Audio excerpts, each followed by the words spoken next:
Our first speaker is Ed Meissner. He's from Allen, Texas, USA. He's been a member of Toastmasters since 2003. His home district is District 50, and he is our Region 4 advisor, also supporting District 6, District 99, and District 106. His claim to fame is he started 23 clubs in his Lieutenant Governor marketing year. Isn't that amazing?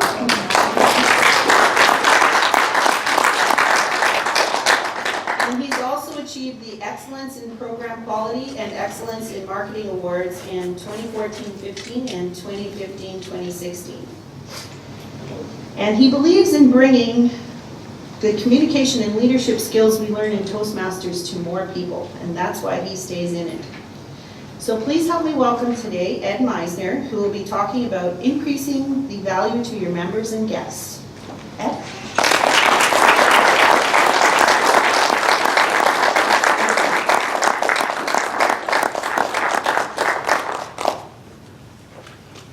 Good morning, Canada! Good morning. Everybody I've met here has been so welcoming and so warm. I have had a great experience. How many of you here believe that when you go to a store and you buy a hammer, it needs to do the work for you? You want value for your money, right? If that hammer were to cost you $700, what would you expect it to do? Wash my dishes, mow my lawn, fix the fence automatically, take care of my clothes, vacuum? That's exactly right. We all want value for what we pay for. And that is so true even in Toastmasters. So we're going to talk about value today and how that works in our clubs, how we can provide more value to our members, and make sure that our guests see that value when they walk in the club door. And if they see that value, what do you think they're going to do? Join. That's right, they're going to join us. And that's what we want. We want them to get the value that we see out of Toastmasters. So we're going to take a holistic view of club quality today. Does Toastmasters offer a product? Yes. Yes. What is that product? Family audience. A learning experience. Who here knows the club mission by heart? Well, here's our club mission.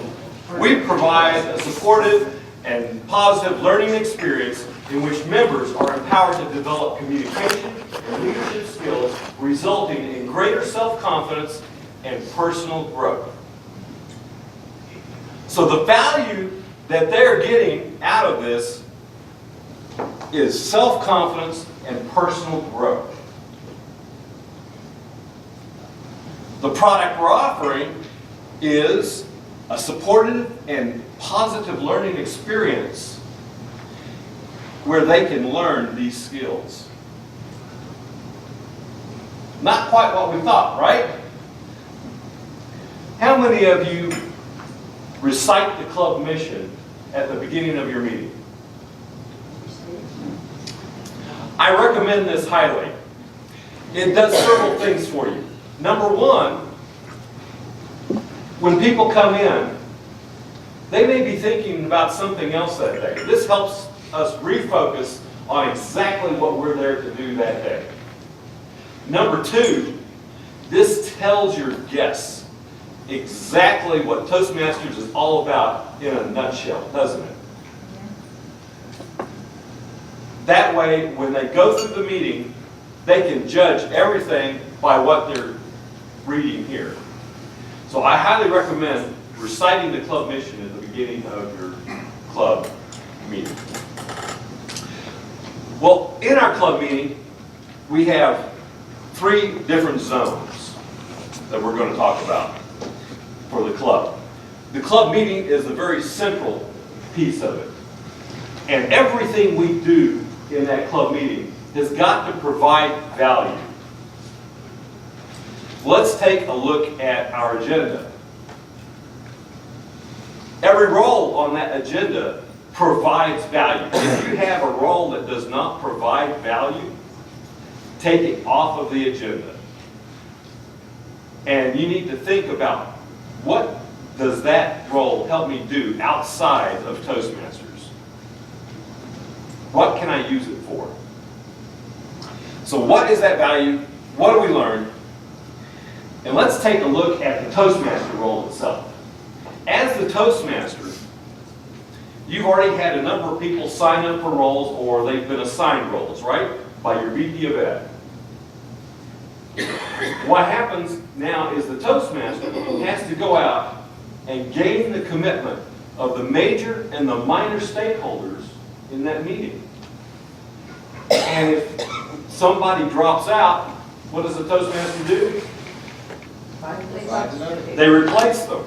They've got to find out exactly what everybody's talking about. So, what manual are you speaking from? What is the title of your speech? How long will it be? All these pieces of information are important in making a meeting run smoothly so that you can put that information on the agenda. Then the Toastmaster has to carefully plan the timing of that meeting so that you're going to be within the appropriate time. If you have 4 speakers and one of them has a 10 to 15 minute speech, is that going to fit in 1 hour? No. So the Toastmaster has to work with the speakers to make sure that your meeting is going to work in the time allotted. This is of value when that Toastmaster goes out into the world.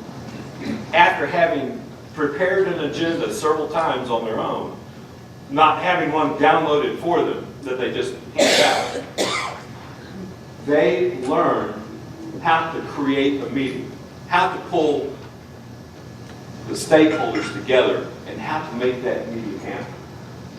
This is the experience that they're getting. This is what they're learning. They take this back to their company. They stand up in front of the boss, and they run that meeting in the time allotted, and it accomplishes what they set out to do. What's going to happen? Promoted. Yeah, they're either going to get promoted, or at least the boss is going to get very impressed, right?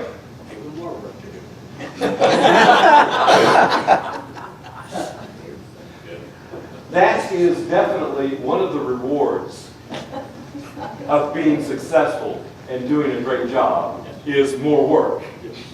Most definitely. That's why I'm here today. Well, let's talk about the role of general evaluator. The general evaluator evaluates everything that went on during the meeting. They evaluate the major and the minor role holders. Being that your speeches have already been evaluated, they don't go and evaluate the speech, but they evaluate the evaluators, right? And this is to help improve the whole meeting. Let me give you an example of a general evaluator and how this can be valuable outside of your meeting. How many of you know of Costco? Everybody. That's great. Do you realize that the CEO of Costco, previous CEO, would get on a jet in the morning and go and visit one of the Costco clubs every day? He would walk through that store with the leadership in that store. And if he saw a sign out of place, he would note that. If he noticed the price was wrong, and he knew every price of every product they had, he would note that and help them improve the quality of what they offer to you, their members, their customers. He was a general evaluator. If you are at work and you happen to be a supervisor of a group of people, you become a general evaluator. It's so important for you then to evaluate everything that goes on to make sure that y'all are providing a great product for your customers.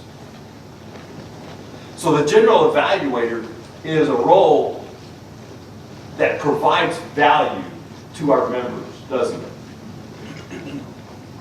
Well, let's take a look at some of the other roles. And I'm going to ask you guys to step up and talk about it here for a minute. So think about, what is the value of that role? What do you get out of it? Where can you take this and how can you use that outside? How does it help you in your professional life? How does it help you in your personal life? Let's talk about evaluator, table topics master, and here I have taken the grammarian role. In some clubs they have so many members that they have to split it into two roles, and I've split this. So grammarian dealing specifically with the use of the English language. Is it appropriate? How well is it used? And then the lexicologist, which uses the word of the day. So let's take these three tables in the back over here, and y'all talk about the role of evaluator. These two tables here, y'all talk about the role of table topics master. These two tables here, lexicologist. And these two tables here, grammarian. I'll give you 5 minutes, and let's think about how these roles provide value. And one more piece of puzzle here that I'm going to ask you to do. How can we increase the value that we're providing our members in these roles? How can we step it up, take it up to the next level for our members and our guests? Let's go. Okay, everybody, back to your seats. All right, let's hear from the evaluators.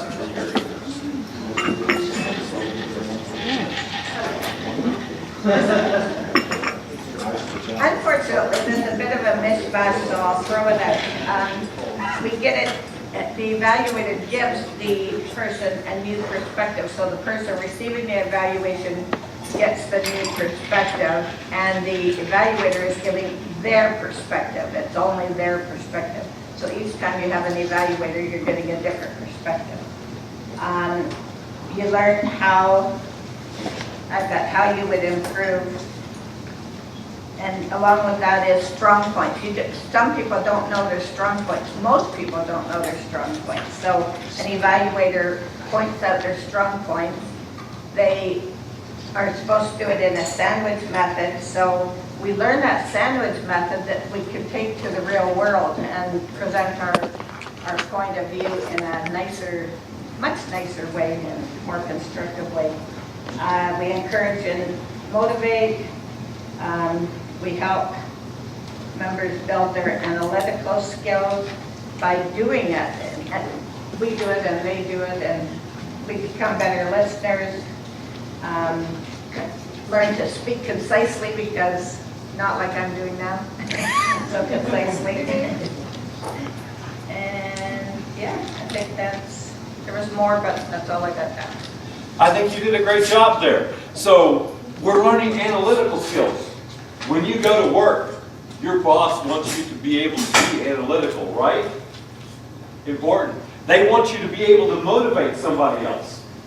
And they want you to be able to give your point of view in a manner that everybody can understand and use.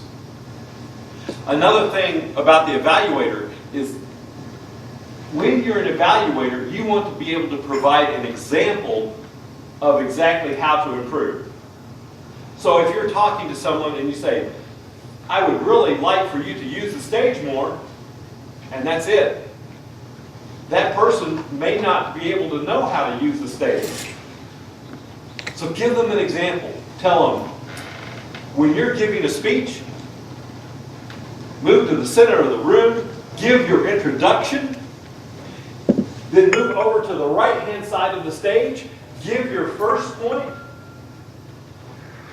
move over to the second side of the stage, give your second point. Now, why did I move to the right and then to the left? Because it's in the right order for us. Forward. That's right. It's left to right for you. Then move to the center of the stage, give your third point, step forward and give your conclusion. That's an example that they can take home, they can think about, and they go, ah, I understand. And then let them know why. This separates your points spatially as well as verbally. So now the audience has two references in which to remember the points of your speech. Lastly, being an evaluator, you're getting experience in evaluating someone else that you can take to work with you or at home. We get evaluations every day. How many of you have heard, I don't like this spaghetti?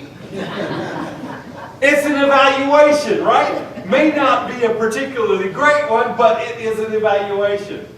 And at work, if you get a promotion, you're going to have to evaluate the people that you are supervising. So there's a lot of value that this provides us to take out of Toastmasters with us. Well, let's hear from table topics.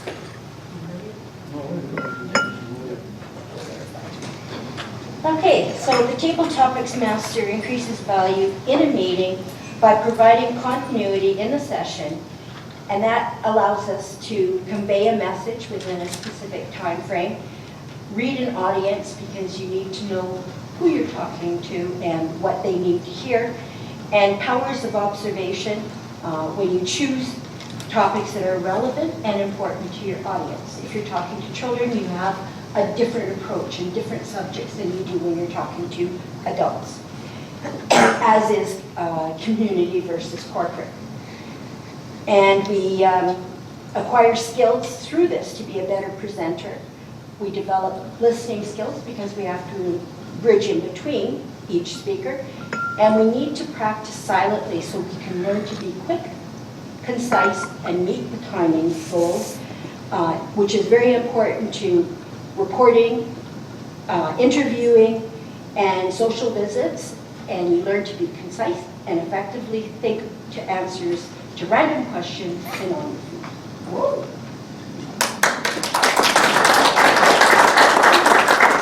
Excellent.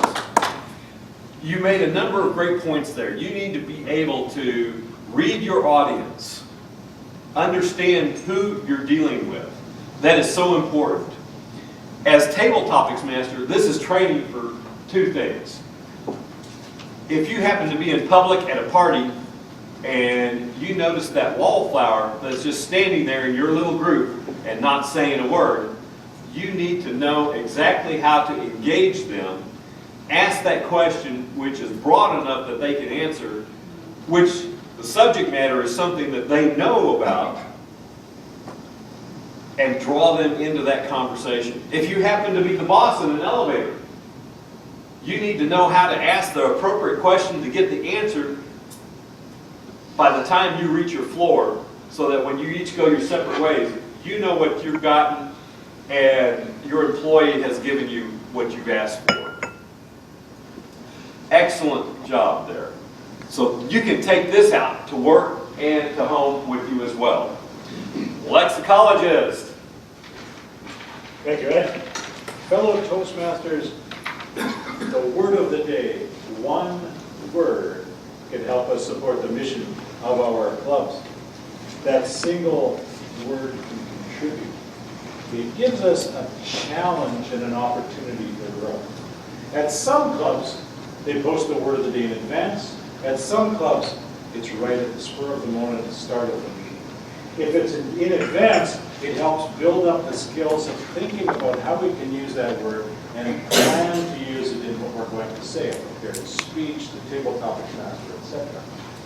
If we receive that word right at the beginning of the meeting, then we're enhancing our impromptu speaking, being made to think on the spot, right in the moment. So whether it's in advance or at the beginning of the meeting, it's a challenge for us. The challenge and the opportunities we have beyond the impromptu are also listening. Because once the word of the day is revealed, everyone else in the room is listening to see how others use it. And in that listening, they're also evaluating whether or not the word is being used correctly or there could be improvements upon the use of the word of the day. It improves people's knowledge. Very often, we may not know the correct use of the word, or may never have even heard of that word. So we leave the meeting with another piece of knowledge that we can challenge ourselves to use that in our vocabulary going forward. It can also help improve the cohesiveness, because often we take the word of the day and we link it with the theme, so it reinforces the theme of the meeting, or reinforces what we want to learn and do. How do we take it up a notch? If we're not already doing it, maybe we can make sure we're watching whether the word of the day is used in context, and it's not just, hi, my name's Daryl, I understand the word of the day is scrumptious.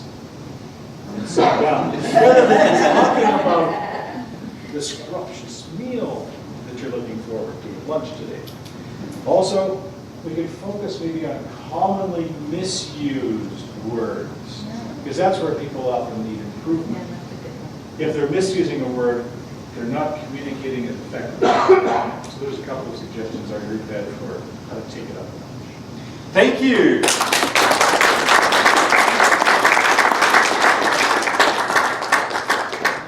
So definitely, misused words, bringing those back in so that everybody learns how to use them properly is a big deal. And this becomes useful outside when you're giving a speech in front of a crowd, or you're speaking one-on-one with somebody that you work with, your boss, your coworker, and you use a word appropriately and correctly, what do they think? Wow, impressive. This is a smart person, right? If you use the word incorrectly, are they more likely to listen to you in the future or less? Yes.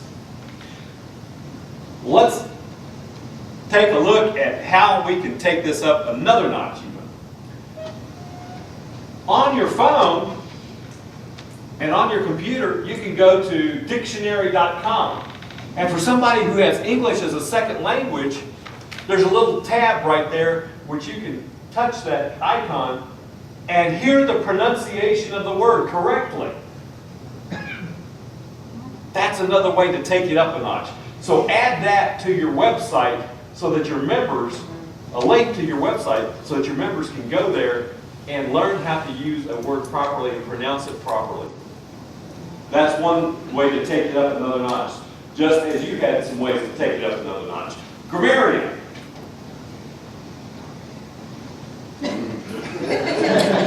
Didn't see it. Go ahead. Robert, your turn. Oh, we unanimously not agreeing. Grammarian. One of the things about being grammarian is you actually have to listen to the other people so as you provide feedback. So it's a really good exercise. And throughout the meeting, having to listen. One of our members, one of the other advantages is just hearing other people using the word correctly. It's a word that has been used incorrectly, hearing other people use it more than once, so you're not hearing it just from one voice, you're hearing it from several voices. So you get used to hearing the word used more correctly. It increases our vocabulary, simply because people notice words that are not so commonly used. One person was noting that they used to read a lot of books and they have a lot of language which was really common 50 years ago, and it's fun to hear that word actually being used again, and people having to work out, yes, how do I use that old-fashioned word? So it involves the person having to think, the others getting odd feedback too, having said something that you, in your talk, you may not realize that you're using the phrase in a way that the others don't recognize. Or you may have had wonderful emotion in it that makes it obvious. So it's really good as a system of getting one person to hear what the others are doing and giving feedback. Excellent, thank you.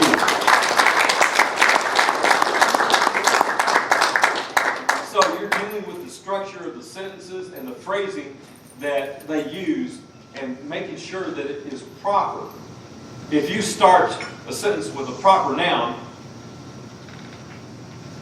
such as citadel, is great, all of a sudden, everybody else in the room is going, what? I don't understand that sentence. being able to help people improve their sentence structure and how they use grammar is so important. And once again, if you're properly using the English language and properly using grammar, what do people think? Yeah. They're more likely to listen to you and what you have to say. And if you've got a point to make, a proposal to give, they're more likely to adopt and accept that proposal, that point of view. For grammar, a neat way to up the game is to put, or to get, the Elements of Style by Strunk and White. That is the Bible for grammar. $6 on Amazon for the paperback version. It's dirt cheap, and it can help in use of the English language. So Elements of Style by Strunk and White. There's also a web link for that book, I believe also. There may be an older PDF version just on the web. So if you want a PDF version on your phone or something like that, it's there. Meeting aids. One of my home clubs uses a meeting aid like this. Up at the top, we have virtually everything you can evaluate somebody on. And you give them a tick mark. Where did these lists of items come from? How many of you have taken a look at the judging forms for speech contests? All of these items are on there basically. And then at the bottom, there's a nice thing for what did I like about your speech and what would I recommend for improvements. When I give a speech, every member of my club fills one of those sheets out for me and passes it over to me. I still have every one of them that I've ever got from 2003 on till now. They have helped me improve my speech, take my speeches and communication to the next level. So here's how we ensure value in our clubs. Officer training. When we get our officers trained, they do a better job for our members. Not only that, they gain leadership skills at that. Leadership training. That's where we are today, right? Yeah. There's many different things we can learn from the TLIs and leadership training. We learn how to administratively care for our members in our clubs. We learn how to plan. If you fail to plan, you plan to fail. But planning doesn't help unless you have execution, does it? So that's all important. Have regular officer meetings for your club. That's so important. I recommend once a month officer meetings. What sorts of things should we be talking about in our club officer meetings? DCP. DCP, regular business, what else? Problems? Problems, how to improve the meeting, how about that? And then the moments of truth. Planning. You've got to have a great club success plan. The club success plan is so important, but it's also a piece of something you see outside of Toastmasters, believe it or not. This is modeled after what goes on in the C-suite of most major corporations. You are getting a view into how decisions and plans are made, who, what, when, where, and the measure of success that the C-suite corporation officers use. They all go through this. They figure out how they're going to make decisions. I highly recommend going through a club success plan once a year at least in your clubs. It can really help you take that club to the next level. This helps plan for how you're going to gain members, what you're going to do. And of course, a success plan is a living document, isn't it? So as your situation changes, you need to update it.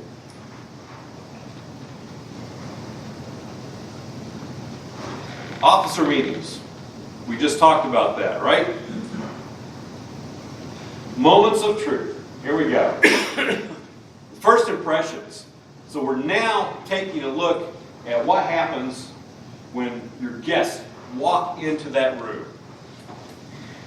If nobody greets the guests, do you think they're going to come again? Yeah. So you want to greet their guests when they come in. You want to ask them, if this is their first Toastmaster meeting, you want to ask them what they're looking to get out of Toastmasters. And then you want to talk to them afterwards. If you don't try to close the sale afterwards, they may not come back. Everybody wants to be desired. Everybody wants to be wanted, right? So just simply ask them, we would love to have you as a member of our club. Would you be willing to join us?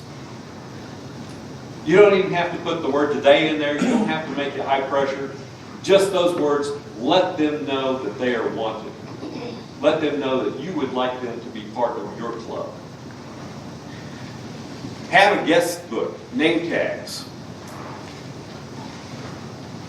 Professionally arranged meeting room. If somebody walks in and the papers are haphazard around the room, the tables are all laid out at different angles, what's the guest going to think?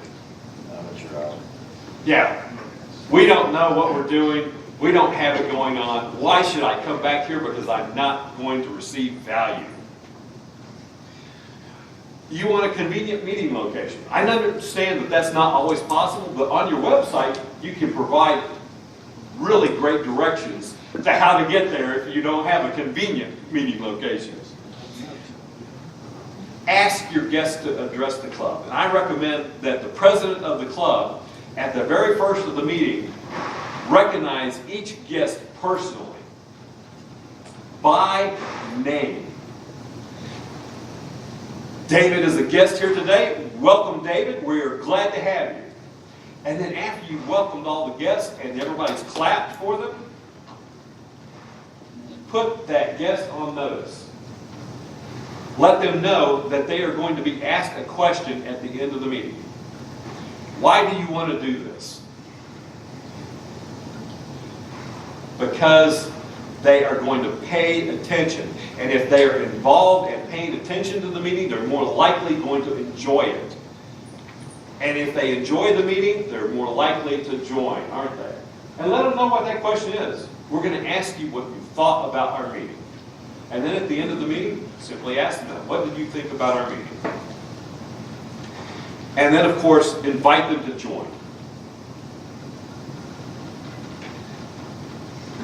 That makes a big difference.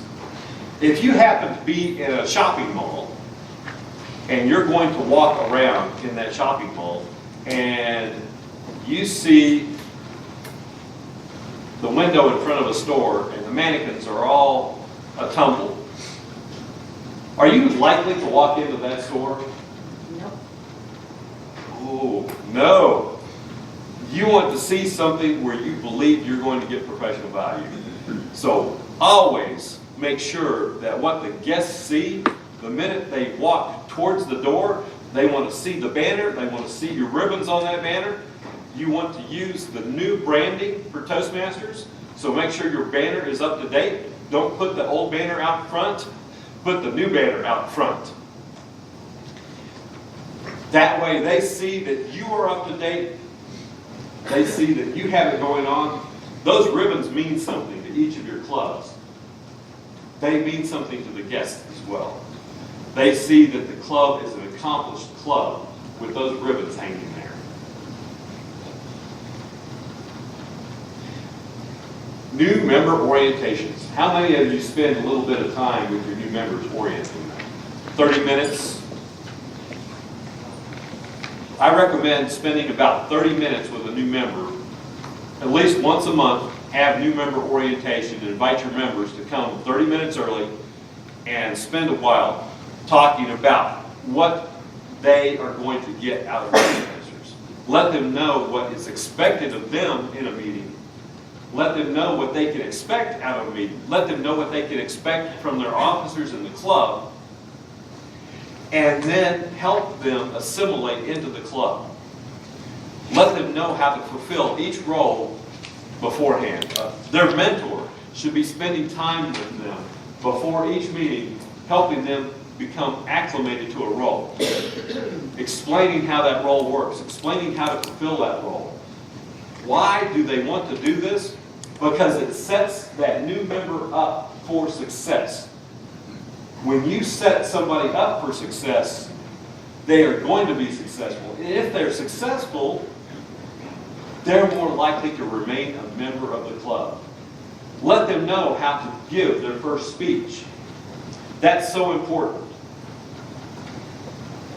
As a mentor, when I talk to a new member and I talk to them about their first speech, I let them know everything I can about how they can be successful at that. First, I tell them, hey, there's 3 ways to give this speech. One is, I was born here, I did this, I did this, I did this, and oh, here I am today, right?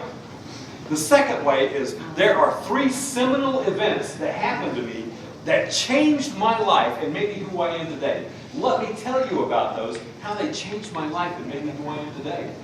Very powerful, right?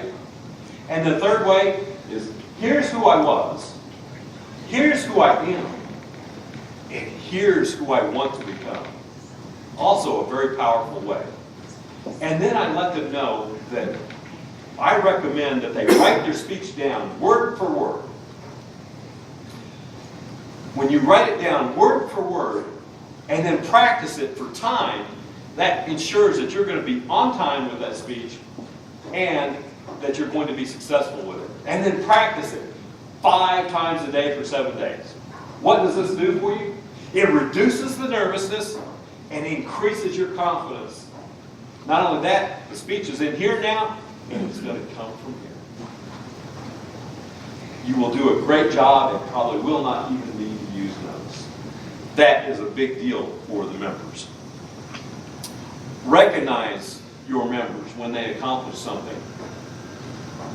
I recommend each week when you hand out the ribbons, bring them up to the front, hand them the ribbon personally for best speech, best evaluator, best table topics, and get a picture. Who should be taking the picture?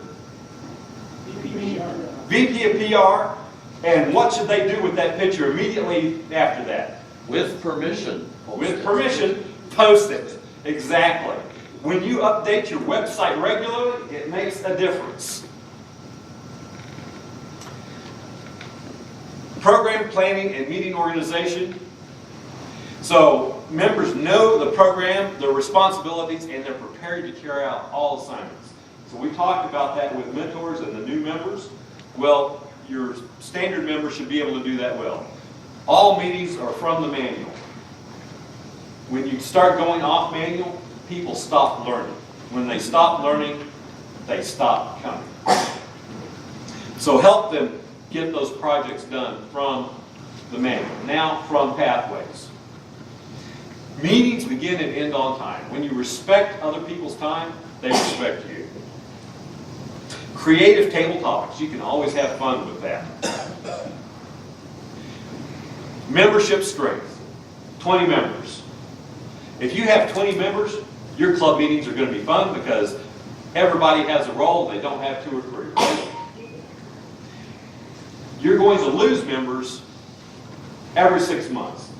Every 6 months, you're going to lose 10 to 20% of your members. If you lose 20% of 20 members, how many members is that? 4. If you lose another 20% in 6 months, how many members is that? 8. On the DCP, they recommend gaining 4 new members and another 4 new members. That keeps you up to great club strength. So work on that. When you're at great club strength, you keep the club meetings exciting and varied. There's more energy when there's more people in the room, right?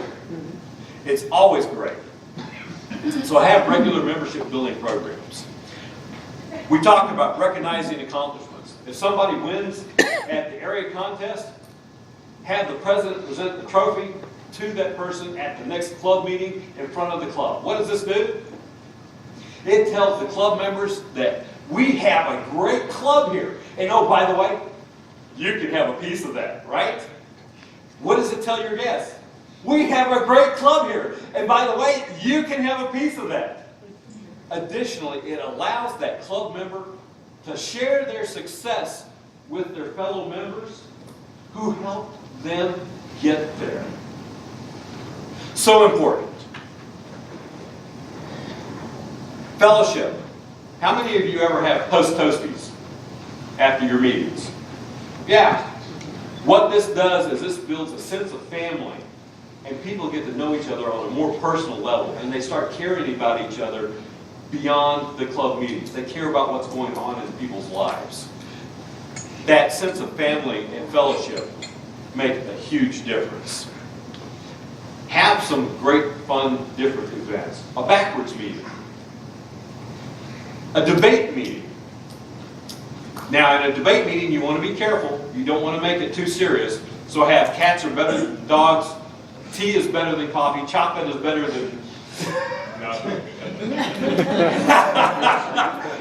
I'll agree with that one. So we've been talking here a little bit about window dressing, what people see when they come in. When people see great things when they come in, they believe that your club is serious. They believe that they can gain value from that. So the window dressings, your club banner, your signs, the meeting space, guests and members, registers, introductions, recognition, and closing the sale. Let's move on to billboard. What is the billboard for your club? I briefly mentioned it. The mission statement? The website. Okay. Because as you're driving down a highway and you see a billboard out there, it tells you about a company way before you ever get to that location, doesn't it?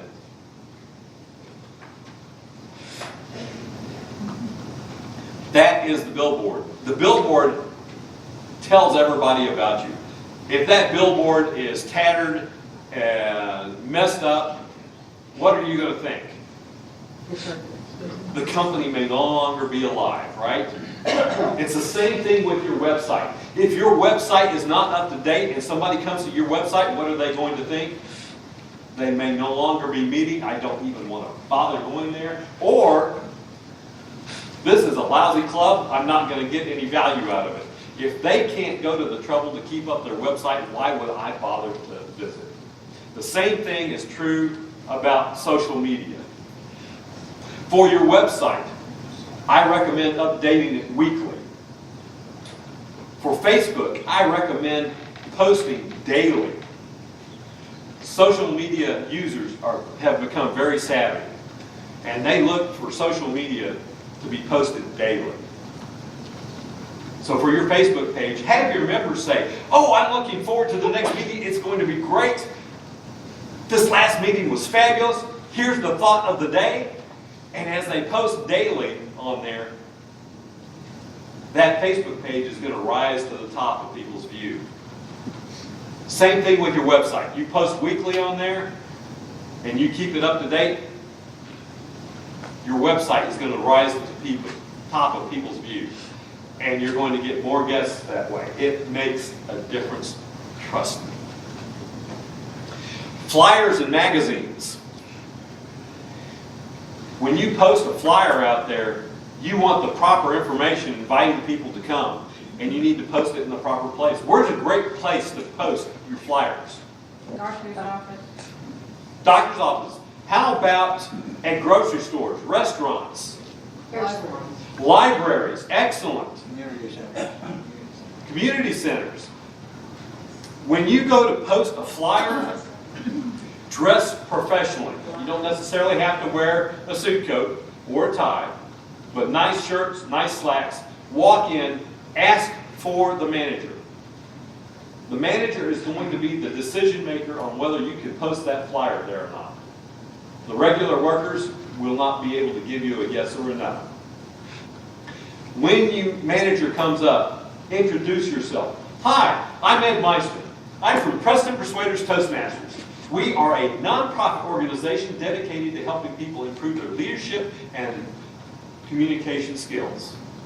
I was wondering if we could post this flyer in your window. Very short, to the point. but it tells them what Toastmasters is, that we're nonprofit. They're more likely to let you post if you're a nonprofit, and whether that's, they're more likely to let you post if you're a nonprofit, let's say that. Never hand the flyer to them. Why?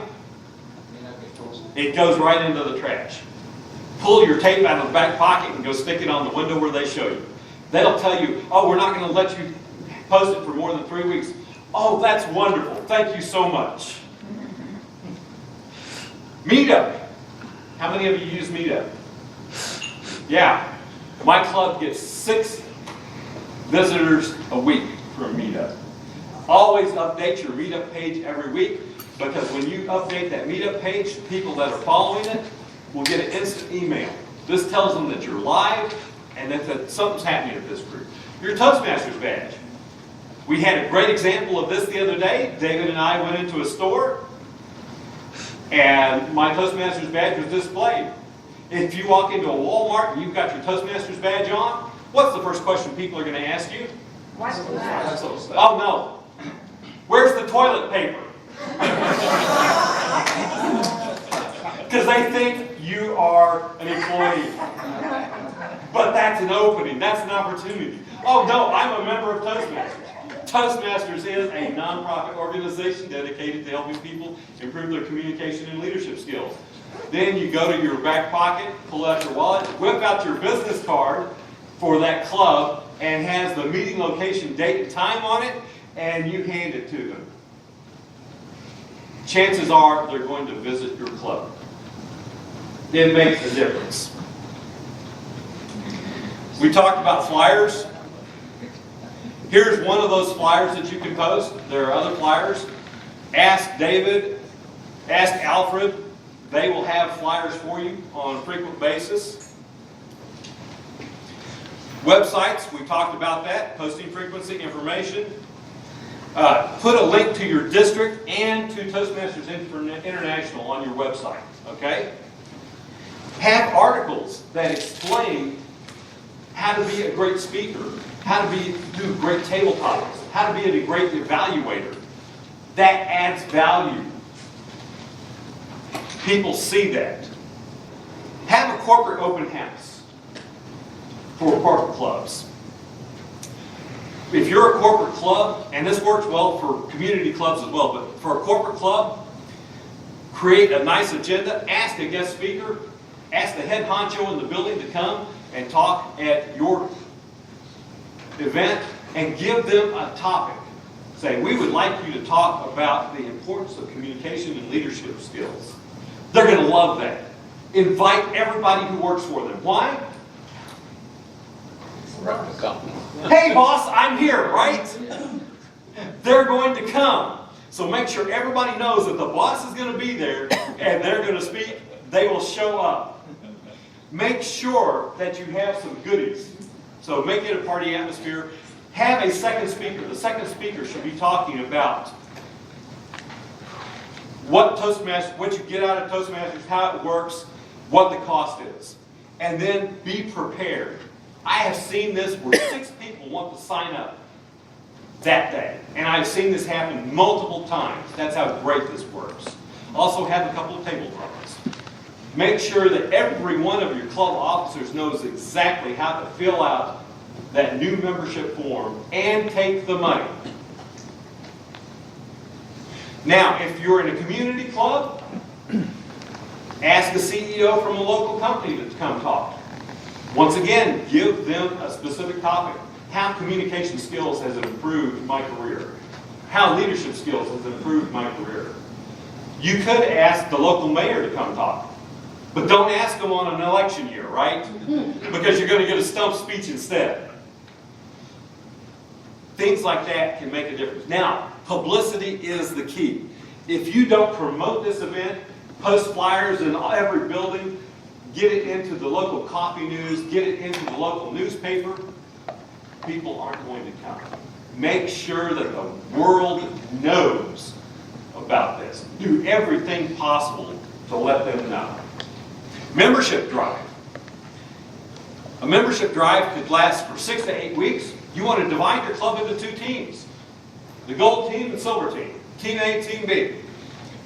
Give a point system. It drives friendly competition, right? So if you bring a guest, you get 1 point. If that guest shows up a second time, you get another point. If that guest joins, you get 2 more points. And the winning team wins a prize. Thank you for your time. And I will turn it back over to Laverne.